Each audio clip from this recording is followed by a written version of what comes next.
അതിമാരകമായ സിഹർ കൊണ്ട് ജീവിതം തകർന്നു പോയ ധാരാളം ആളുകളുണ്ട്.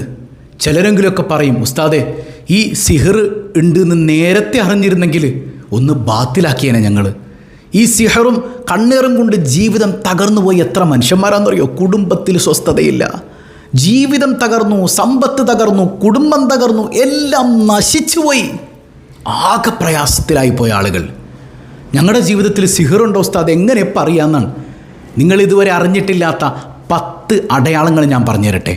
ഇത് 10 സിഹറിൻ്റെ അടയാളങ്ങളാണ്. ഇതുണ്ടെങ്കിൽ ഒരുപക്ഷെ നിങ്ങൾ സിഹർ ബാധിച്ച ആളുകളായിരിക്കും. എങ്ങനെ ബാത്തിലാക്കും?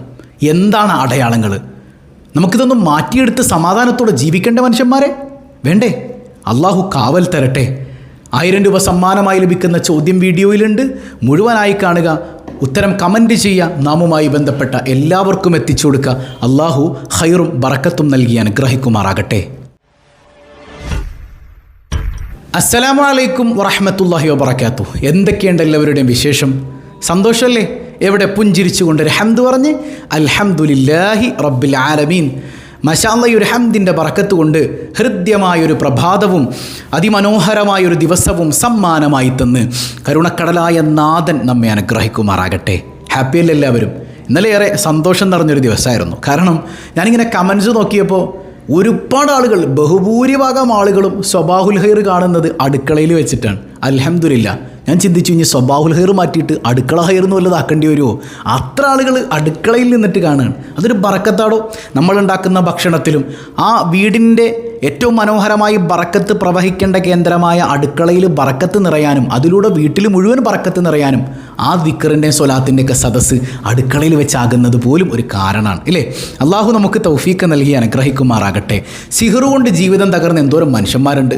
എന്നാൽ ഇതിൻ്റെ പേരിൽ പറ്റിക്കാനിരിക്കുന്ന കുറേ തലേ കെട്ടിയവന്മാരുണ്ട്, തലേ കെട്ടാത്തവരുണ്ട്. അപ്പോൾ ഇതിൽ നിന്നൊക്കെ എങ്ങനെ രക്ഷപ്പെടും? ഈ സിഹർ വല്ലാത്തൊരു അപകടമാട്ടോ. മുത്തറസൂൽ സല്ലല്ലാഹു അലൈഹി വസല്ലം തങ്ങൾക്ക് പോലും സിഹർ ബാധിച്ചിട്ടുണ്ട്.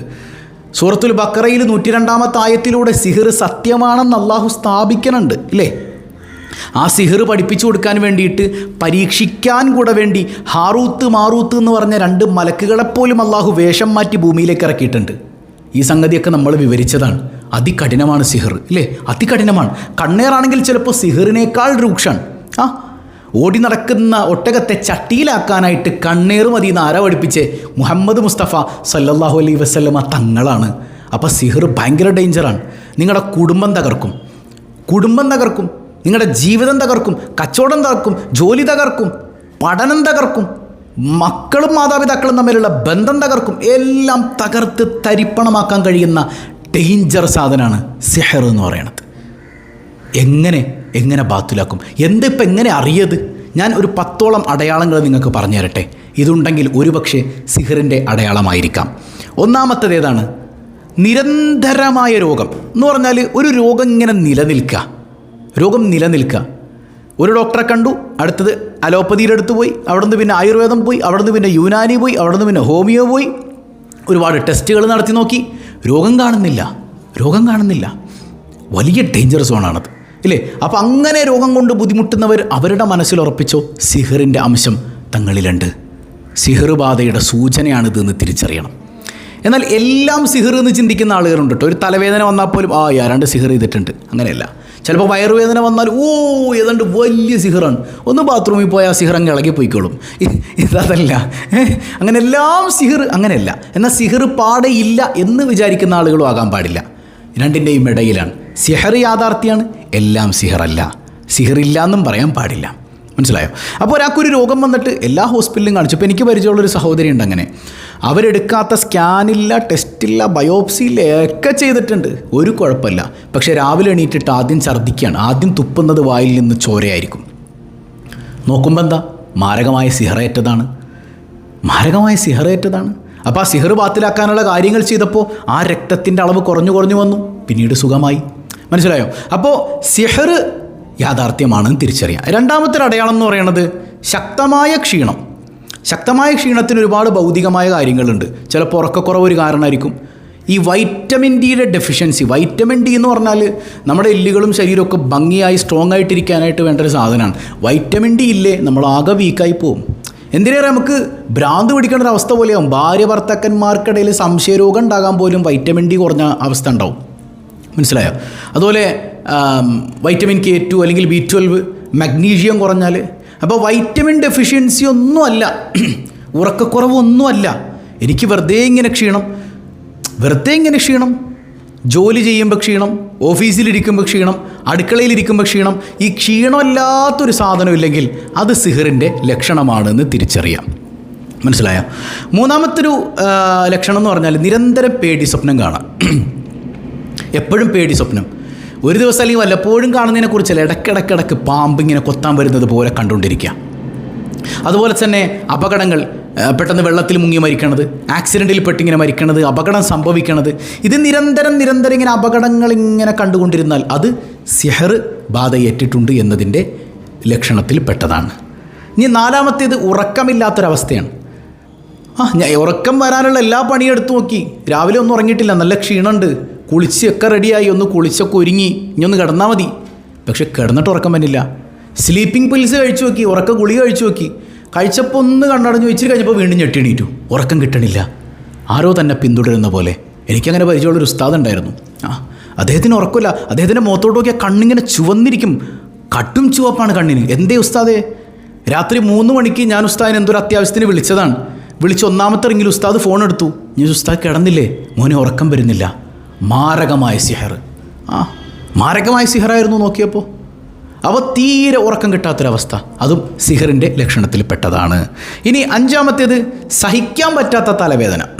മൈഗ്രെയിൻ ടാബ്ലറ്റ് എടുത്തു ഇല്ലേ, മൈഗ്രെയിൻ വരുമ്പോൾ ഒരു നാക്സ്ഡോം 250 എടുത്ത് കഴിച്ചു, മൈഗ്രെയിൻ അടിപൊളി പോയി. സൈനസൈറ്റിസ് വരുന്നു, അതിനുള്ള മെഡിസിൻ എടുത്തു, അത് മാറി. നെയ്സൽ സ്പ്രേ അടിച്ചു, ഇൻട്രാനൈസ് അടിച്ചു, മാറി. പക്ഷെ ഇതൊന്നും മാറണില്ല. ശക്തമായ തലവേദന, ഈ മരുന്നുകൾ കഴിച്ചിട്ടും തലവേദന പിടുത്തം വിടണില്ല, അതിമാരകമായ തലവേദന. അങ്ങനെ ഒരവസ്ഥ ഉണ്ടെങ്കിൽ, മൈഗ്രെയിനോ സൈനസൈറ്റിസിനെ കുറിച്ച് ഒന്നിട്ടല്ലേ, അതല്ല കേട്ടോ ഞാനീ പറയണത്, അല്ലാതെ നിരന്തര തലവേദന, അത് സിഹറിൻ്റെ ലക്ഷണത്തിൽ പെട്ടതാണ്. 6ാമത്തേത്, നിങ്ങൾ ഭാര്യയും ഭർത്താവൊക്കെ നല്ല ഹാപ്പി ആയിട്ട് സംസാരിച്ച് റൊമാൻറ്റിക് സെൻസിലൊക്കെ ഇരുന്ന ആളാണ്, പെട്ടെന്ന് നിങ്ങൾക്ക് ആ സംസാരത്തോടൊക്കെ മടുപ്പ് തോന്നിയിട്ട് ഒറ്റയ്ക്കിരിക്കാൻ തോന്നുക. ചിലപ്പോൾ ടെൻഷൻ കൊണ്ടുപോയി ഒറ്റയ്ക്കിരിക്കുക, ഇത് അതിനെക്കുറിച്ചല്ല, തീരെ സംസാരിക്കാത്ത ആളായി മാറി.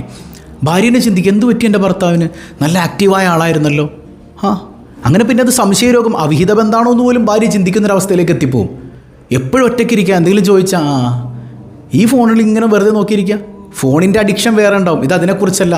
സംസാരിക്കാൻ പോലും ഇൻട്രസ്റ്റ് ഇല്ലാത്തവണ്ണം, ഭാര്യയോടൊന്നും ഒരു താല്പര്യം ഇല്ലാതായിപ്പോയി, സെക്ഷുവൽ റിലേഷൻ ഇൻട്രസ്റ്റ് ഇല്ലാതായിപ്പോയി, ഒറ്റയ്ക്കിരിക്കാൻ മാത്രം ഇഷ്ടപ്പെടുന്നൊരവസ്ഥ സിഹറേറ്റതിൻ്റെ ഒരു ലക്ഷണമാണ്. 7ാമത്തേത്, വീട്ടിലെപ്പോഴും പ്രശ്നങ്ങളാണ്. ഒരു രോഗം കഴിയുമ്പോൾ അടുത്ത രോഗം, രോഗം കഴിയുമ്പോൾ വഴക്ക്. മനസ്സിലായി? ഇത് നിരന്തരം ഇങ്ങനെ ഒരു കണ്ടിന്യൂസ് ആയിട്ട് ഇങ്ങനെ പ്രശ്നങ്ങളാണ്. ഒരാൾക്ക് രോഗം വന്നു, അടുത്താക്ക് വന്നു, ഇത് ഇങ്ങനെ വരിക.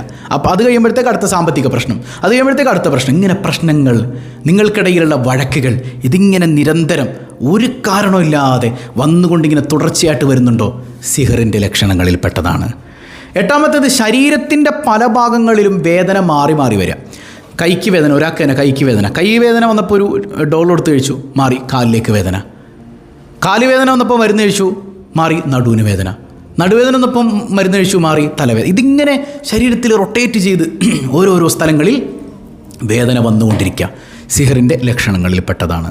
9ാമത്തേത്, എന്ത് ചെയ്താലും തടസ്സമാണ്. കച്ചവടത്തിലും തടസ്സം, വീട് പണിയിലും തടസ്സം, വിവാഹത്തിലും തടസ്സം, വിസക്കും തടസ്സം.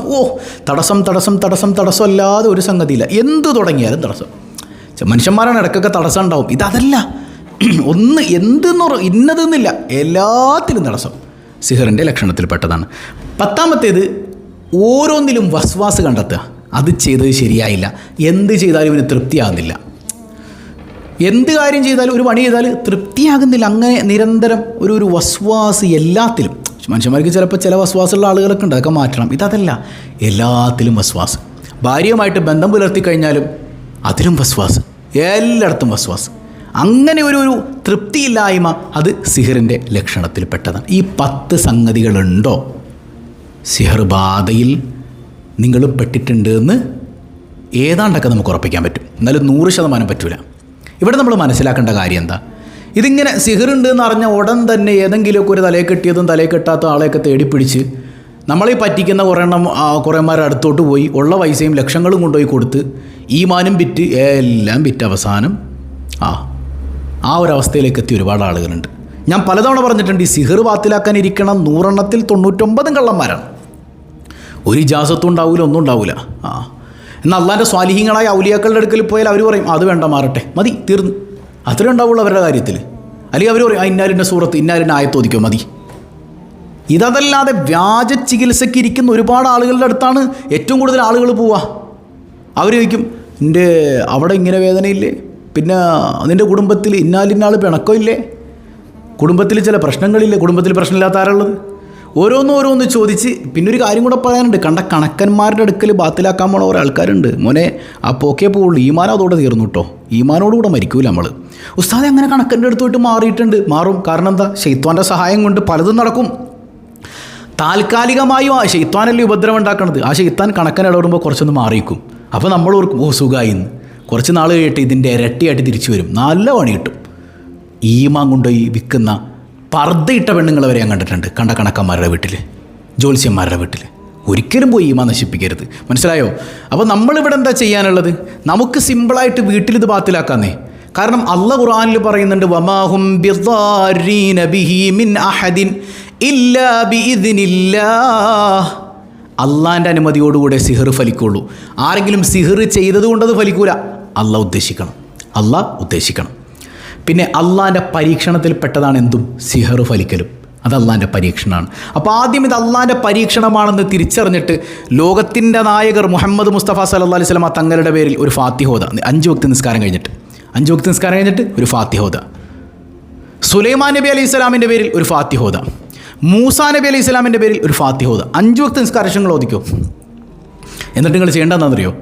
ഡെയിലി അള്ളാഹു റബ്ബുൽ ആലമീൻ കഅബ തകർക്കാൻ വന്നവരെ അബാബീൽ പക്ഷികളെ കൊണ്ട് നശിപ്പിച്ച് കളഞ്ഞ റബ്ബ്, ആ മനോഹരമായ സൂറത്തുൽ ഫീല്, എത്ര വലിയ കൊടിയ സിഹർ നിങ്ങളിലുണ്ടെങ്കിലും നിങ്ങൾ ഈ ഈമാനോടെ തഖ്വയോടെ മനസ്സിൽ യഖീൻ ഉറപ്പിച്ചിട്ട് ഡെയിലി ഒരു 100 തവണ അലന്തറ കൈഫ സൂറത്ത് ഓദിക്കോ. സിഹർ ബാധയേറ്റവരുണ്ടെങ്കിൽ പടച്ചോനോട് പറയണം, യാ റബ്ബി എന്നിൽ എന്തോ ചെറിയ പ്രശ്നങ്ങളൊക്കെ ഉണ്ട്, നീയാണ് ഈ പ്രശ്നം തരുന്നവൻ, നീയാണിത് മാറ്റുന്നവനും. പടച്ചോനെ, ഞാൻ ഈ ഓതുന്ന സൂറത്തുൽ ഫീലിൻ്റെ ബർക്കത്തുണ്ട്, മുത്തുനബിയുടെയും സുലൈമാൻ നബിയുടെയും മൂസാ നബിയുടെയും പേരിൽ ഞാൻ ഓതി തീർത്ത ഫാത്തിഹയുടെ ബർക്കത്തുണ്ട്. യാ റബ്ബി, ആ പ്രയാസം നീ മാറ്റിത്തരണേ അല്ലാ. നിൻ്റെ അസ്ഹാബുൽ ബദരീങ്ങളുടെ ബർക്കത്തുണ്ട്, നിൻ്റെ ഔലിയായിൻ്റെ ബർക്കത്തുണ്ട്, നീ മാറ്റിത്തരണേ അല്ലാ. നിങ്ങൾ അള്ളാഹിനോട് ദ്വാരുന്നോ? ഈ പറഞ്ഞ സംഗതി ഇതൊക്കെ ഞാൻ ആ സംഗതി ഡയലോഗ് അടിക്കാൻ വരല്ലേ, ഇത് ചെയ്തു നോക്ക്. 1 മാസം നിങ്ങൾ തുടർച്ചയായിട്ടും ചെയ്തു നോക്കിയേ. നിങ്ങൾ അനുഭവിക്കുന്ന സിഹറിൻ്റെ പ്രയാസം എന്താണോ ആ പ്രയാസം അകന്നു പോകുന്നത് നിങ്ങൾക്ക് ആസ്വദിക്കാൻ പറ്റും. മനസ്സിലായോ? അള്ളാഹു നമുക്ക് ബോധം നൽകി അനുഗ്രഹിക്കുമാറാകട്ടെ. കണ്ടടത്തൊക്കെ പോയിട്ട് ഈമാൻ നശിപ്പിക്കുന്നൊരവസ്ഥ ഉണ്ടാകാനും പാടില്ല. അപ്പോൾ 5 വക്ത് നിസ്കാരത്തിന് ശേഷവും 3 യാസീൻ ഓദിക്കോ, 3 ഫാത്തിഹ ഓദിക്കോ. പിന്നെ ഇത് സുബഹി നിസ്കാരം കഴിഞ്ഞിട്ടോ അല്ലെങ്കിൽ മഗ്‌രിബ് കഴിഞ്ഞിട്ടോ അല്ലെങ്കിൽ രാത്രി ഒറ്റയ്ക്ക് ഇരുന്നിട്ടായാലും മതി, അലന്തറ കൈഫ ഒരു 100 എണ്ണം അള്ളാഹ്ക്ക് വേണ്ടി അങ്ങ് ഓതുക. ഏറ്റവും നല്ലത് ഒറ്റ സമയത്തിരുന്ന് അങ്ങ് ഓതലാണ്. പിന്നെ ഡെയിലി കുറച്ചായിട്ട് ഓതിയൊരു 33 എണ്ണം ആദ്യം ഓതി വെക്കുക, പിന്നീട് 33 എണ്ണം, അങ്ങനെ ആയാലും കുഴപ്പമൊന്നുമില്ല. ഏറ്റവും നല്ലത് 100 എണ്ണം ഒരുമിച്ച് ഓതലാണ്. അത് ഏത് സമയത്തായാലും കുഴപ്പമൊന്നുമില്ല. ഒറ്റയ്ക്കിരിക്കാൻ പറ്റിയ അത്രയും നല്ലത്. അള്ളാഹുവിനോട് മനസ്സറിഞ്ഞ് പറഞ്ഞാൽ അവനാണ് ബാത്തിലാക്കുന്നവൻ, അവൻ ബാത്തിലാക്കി തരും. പിന്നെ സ്വാലിഹീങ്ങളായ ആലിമീങ്ങളെ ഔലിയാക്കളെയൊക്കെ കണ്ടാൽ അവരോട് പറയാം, അല്ലെങ്കിൽ അവരുടെ ഹളറത്തിൽ മക്കാമിൽ ചെല്ലുമ്പോൾ അവരോട് പറയാം, ചെറിയ പ്രയാസമൊക്കെ ഉണ്ട് കേട്ടോ, സിഹറുണ്ട്, ഒന്നും ബാത്തിലാക്കണം കേട്ടോ. ആ മഹാൻ പറഞ്ഞ അള്ളത് ബാത്തിലാക്കി തരൂലേ. ഇനി ഹയാത്തുള്ള ഔലിയാക്കളെ കണ്ടാൽ അവർ പറയും മോനെ ഇന്നാലിനെ ഓദിക്കും, അല്ലെങ്കിൽ അത് വേണ്ടടാ, അത് വേണ്ടാന്ന് പറഞ്ഞാൽ പോയി. അല്ലാതെ ഈമാൻ നശിപ്പിക്കുന്നിടത്ത് പോയി നമ്മൾ പെടാൻ പാടില്ല. അള്ളാഹു കാത്തുരക്ഷിക്കുമാറാകട്ടെ. കഴിഞ്ഞ ദിവസം നമ്മൾ ചോദിച്ചു, യൂനുസ് നബി അലൈഹി സ്വലാമിനെ മത്സ്യം വിഴുങ്ങിയത് ഏത് സൂറത്തിലാണ് അള്ളാഹു അവതരിപ്പിച്ചിട്ടുള്ളതെന്നാണ് അല്ലേ? അത് സൂറത്തുൽ അംബിയായിലും സൂറത്ത് സാഫാത്തിലുമാണ്. സൂറത്ത് യൂനുസ് എന്ന് പറഞ്ഞ അധ്യായം തന്നെ ഉണ്ട്, പക്ഷേ അതിൽ ഈ കഥ പറയുന്നില്ല. ഈ ചരിത്രം പറയണത് സൂറത്തുൽ അംബിയായിലും സൂറത്തു സാഫാത്തിലൊക്കെയാണ്. കമൻറ്റ് ചെയ്തവർക്ക് അള്ളാഹു ബറക്കത്ത് നൽകി അനുഗ്രഹിക്കുമാറാകട്ടെ. പിന്നെ നമ്മുടെ ഹദിയുടെ കാര്യം മറക്കരുത്. ഒരു പാവപ്പെട്ട ഉസ്താദിൻ്റെ കാര്യം നമ്മൾ ഏറ്റെടുത്തതാണ്. വലിയ പ്രയാസത്തിലാണ്, കടബാധ്യതയിലാണ്, ചെറിയ തുച്ഛമായ ശമ്പളത്തിൽ ജോലി ചെയ്യുന്ന മനുഷ്യനാണ്. കഴിയുന്നവരൊക്കെ ചേർത്ത് പിടിക്കുക. നമ്മളെ ചേർത്ത് പിടിക്കാൻ റബ്ബുൽ ആലമീനായ അള്ളാഹു ഉണ്ടാവും. അള്ളാഹു കബൂൽ ചെയ്യുമാറാകട്ടെ. പ്രയാസങ്ങൾ അനുഭവിക്കുന്നവരിലേക്ക് നമുക്കത് എത്തിച്ചു കൊടുക്കണം.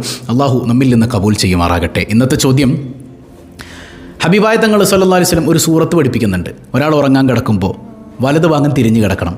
ആ കിടന്നിട്ട്, കിടക്കണതിന് മുമ്പല്ല, കിടന്നിട്ട് 100 തവണ ഈ സൂറത്ത് ഡെയിലി ഓതിയാൽ ഖിയാമത്ത് നാളാകുമ്പോൾ അള്ളാഹ് അവനെ വിളിക്കും, യാ അബ്ദി, എൻ്റെ അടിമയെ, നീ നിൻ്റെ വലതുഭാഗത്തുകൂടെ സ്വർഗത്തിലേക്ക് പൊയ്ക്കോ എന്നല്ല പറയും.